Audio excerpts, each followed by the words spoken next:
Welcome to the Pum Pum Chronicles. I am your host, Badass Jones. Let's see.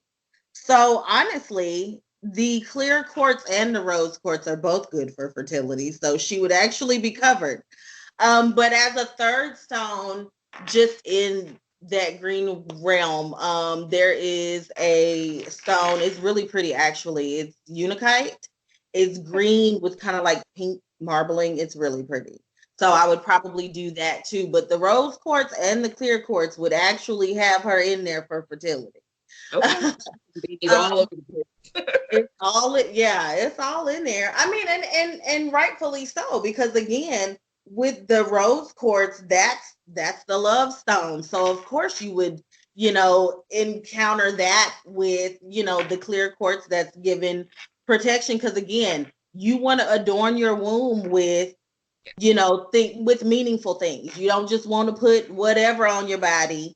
You want it to have some type of meaning, as you wear these things, as you share, share them with your mate and things like that. So it of course, you would always want to make sure that that is the case.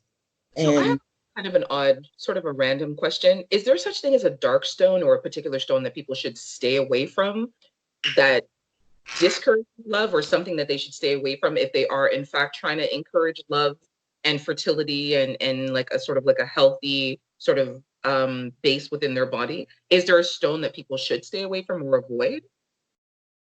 Not that I can think of right off the bat, because a lot of the times, even because there is a dark stone, but it's for protection again.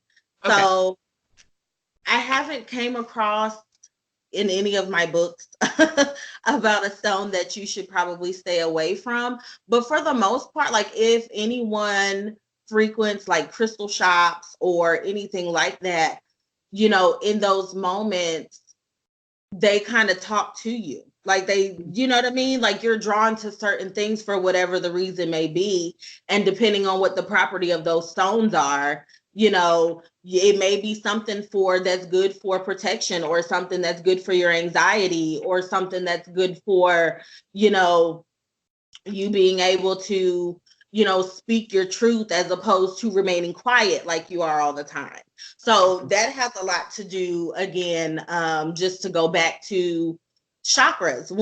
When something is, blocked, like if one of your chakras are blocked or something like that, there are stones to help combat that. Like say, for instance, like when I go for my interviews and stuff, because I don't want to like fumble my words or things like that. Like I take a stone that represents my throat chakra so that I am able to communicate effectively and, be clear and intentional in what I'm saying to these people so that they can understand that she means business.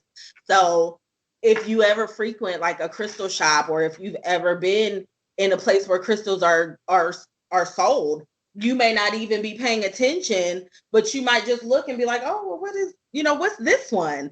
And Right. you're being drawn to that for a reason. So they definitely speak to you in their own way. So I haven't ran across any bad ones. Okay. I'm sure someone may know of some bad ones. I haven't ran into any. But yeah, they speak to you. They're for different purposes. Like I said, they help people with anxiety. They help people with, depression and communication issues and restlessness. You can't sleep, like certain stuff, like certain ones just help you manage. And because in some of those aspects where your certain chakras may be blocked or not, aligned, that you may not even know of, they help in those things. Because of course, when everything is in alignment, you're functioning at your fullest potential. So, you just kind of want to be mindful again about what you're wearing on your body, and things like that. Like I have a really big amethyst stone that I love to wear around my neck, and I'm I'm naked right now. But I love to keep, an amethyst on me, and I love to keep like a rose quartz on me and a clear quartz, for protection and things like that. Like I love to keep those on me.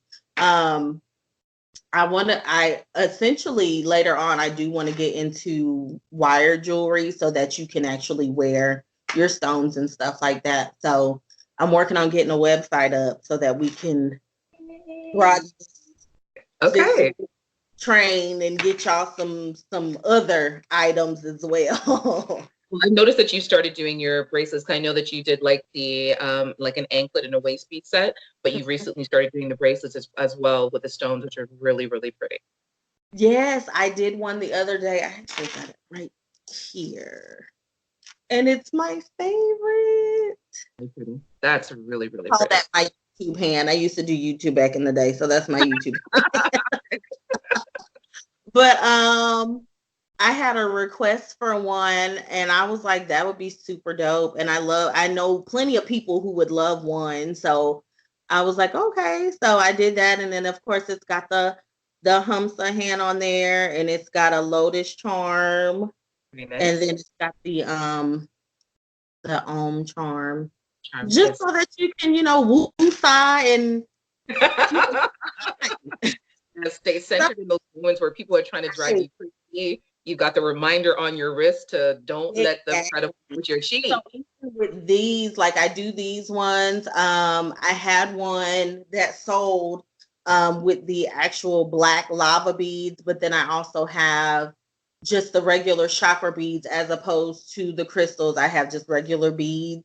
Also, because of course these are a fan favorite though. Folks love to wear their stones. So I like them. but yeah, I'm trying to, give the people what they need. So what for you is your personal definition of self-love and self-care? Because I know that you practice that a lot, and just even in reading the quotes that you post in your stories, like I noticed that you've been doing the marriage quotes lately, which I really love.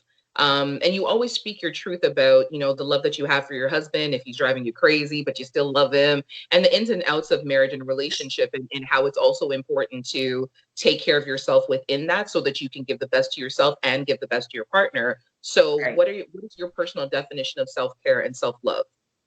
My personal definition of self-care and self-love is definitely being able to look at some of the like past traumas that you've been through and kind of working through that and learning whatever that lesson was that you may have missed.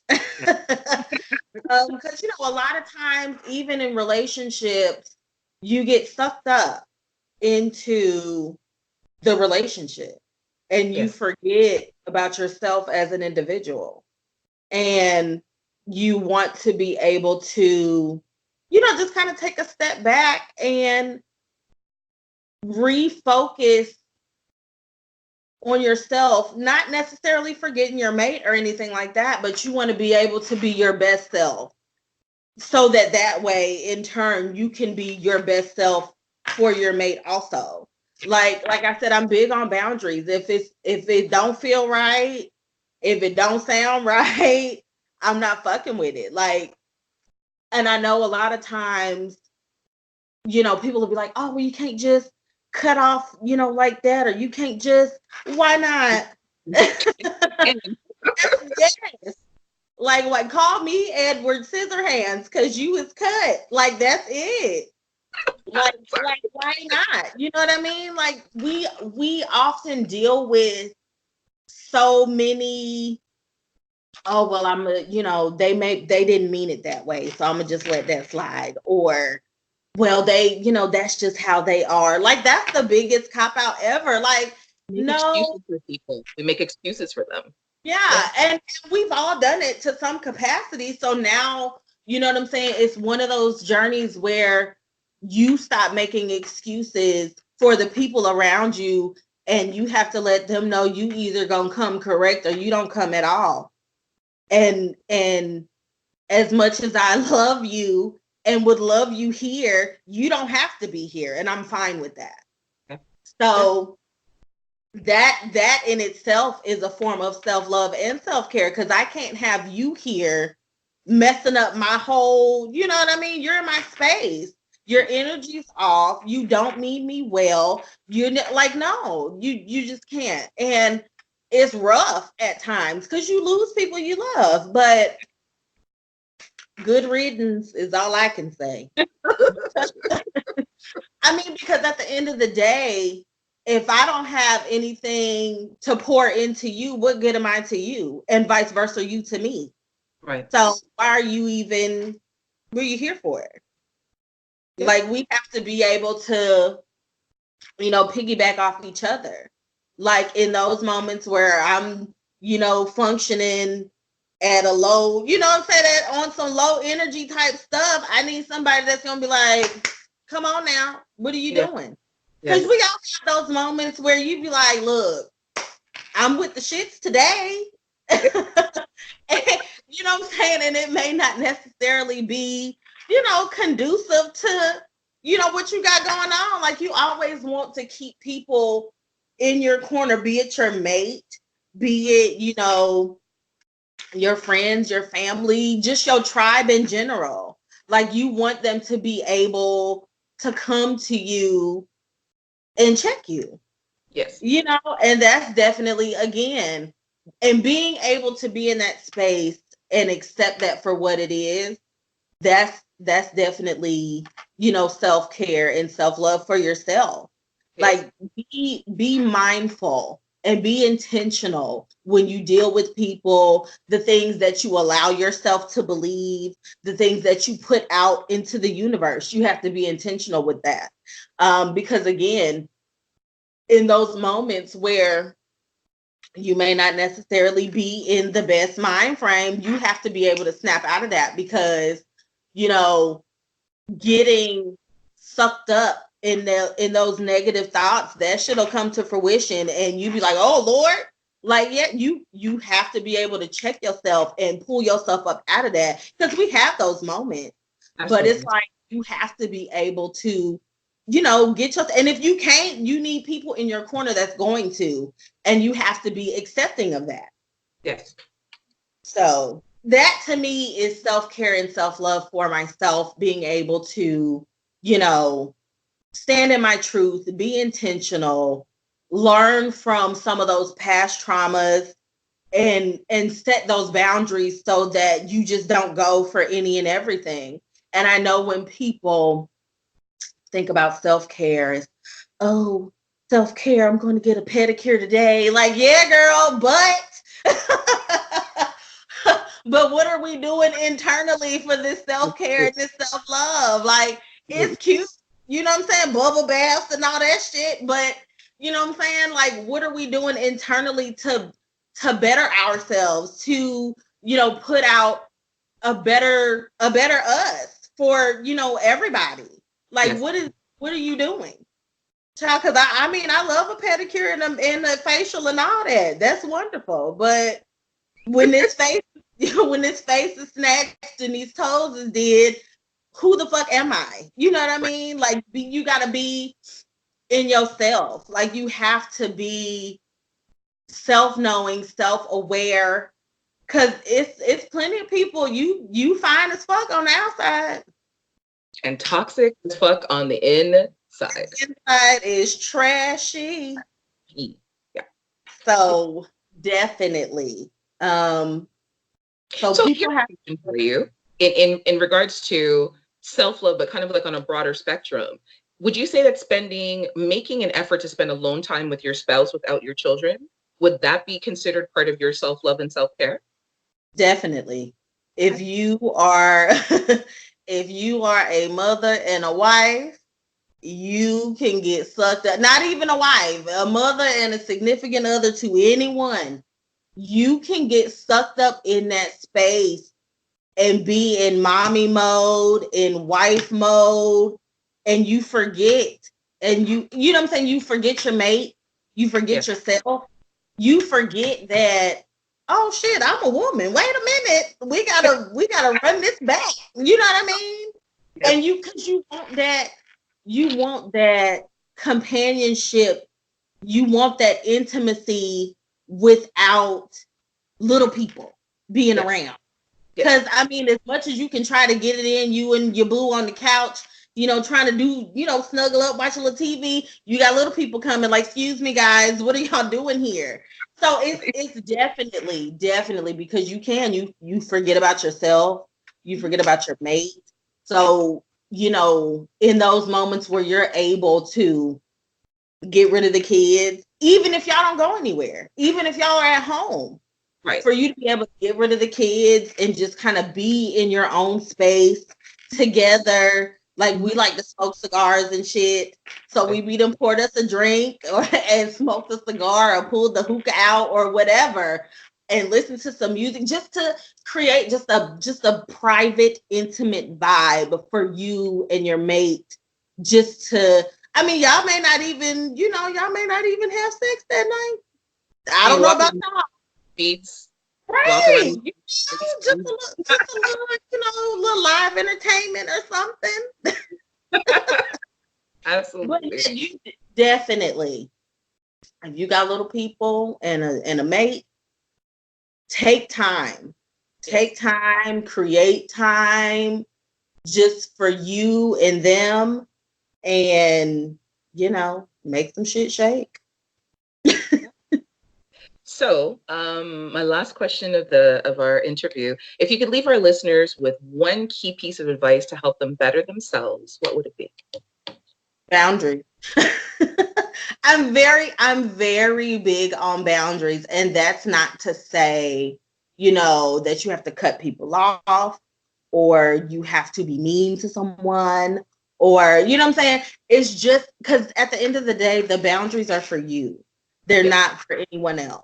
They're for you and what you allow in your space. You know what I mean? So in those moments where you feel, like out of your head, like you just can't really function, create those boundaries in order for you to reel yourself back in. If you dealing with somebody and, they a little out of pocket, look, give me 50 feet. I need a little bit of time.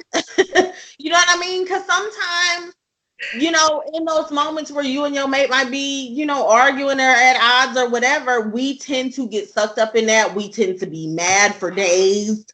Like that's not, that's not. So boundaries for me is a very big thing. Like I said, it's not about being mean. It's not about cutting people off.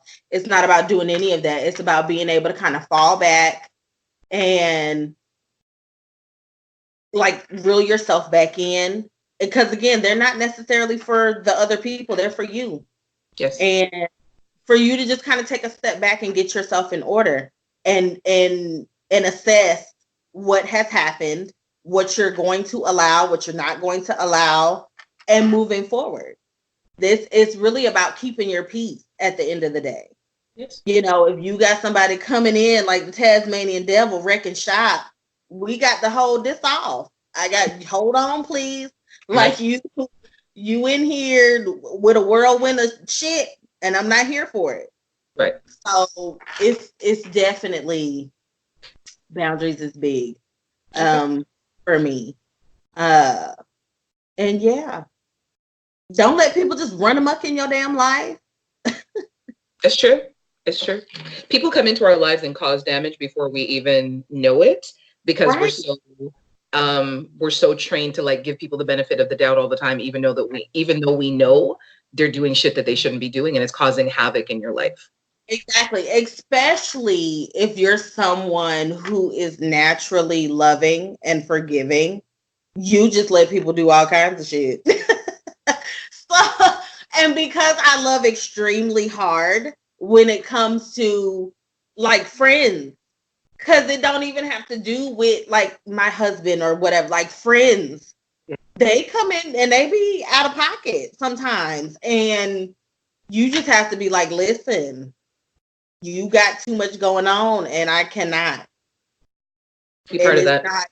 And again, it's not about being, mean or anything like that. But sometimes you have to learn to love folks from a distance, and that's just what it is.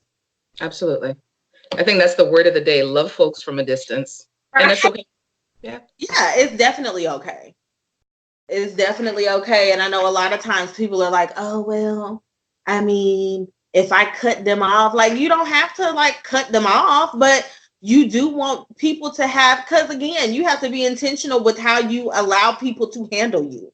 Yes. And you can't just let people come in and handle you any old kind of way, because that's going to set the precedence for them to just continue to do whatever. And no, nah, boss. Nah, boss. We're not there after that. No, no way.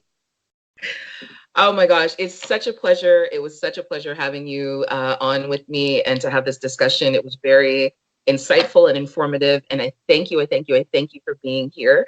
Please tell our listeners again who you are, what you do, where they can find you, how they can get a set of sexy waist beads to, lively up their life on these tools. Ladies, listen, these men, it sends them in a frenzy, okay? So just be mindful, because it be some shit that they ain't never really seen. So they be like, oh yeah, yeah, it's a whole trip to the motherland. So come on. Hey. But you guys can find me on Instagram at Wasted by Nita. Like I said, I'm working on a website, so hopefully I'm not the most computer savvy person, but hopefully here within the next few weeks that'll be up and running. But for the most part, I do take orders via Instagram in the DM. All the information is on the Wasted by Nita page on Instagram. So yeah, I look forward to being able to create for you guys. So that information will be listed in the body of this post and on all of my social media, so you guys know how to get to Wasted by Nita with our fabulous creator, Juanita. I am your host, AJ Badass Jones. You can find me on my social media platforms, the Pum Pum Chronicles podcast on Instagram, YouTube, and on Twitter, it's TPP Chronicles, because it wouldn't allow me to put the whole name because there were too much pom pom. It was too big. It couldn't fit. And you can also follow my personal page where I do live Instagram discussions on Wednesday nights with Wednesdays. This Wednesday is going to be the super edition. Yes, ma'am. And that's badass_Jones_. And if you want to email me any questions, any topics, any information you'd like for me to cover, you can email me at thepumpumchronicles@gmail.com. Thank you.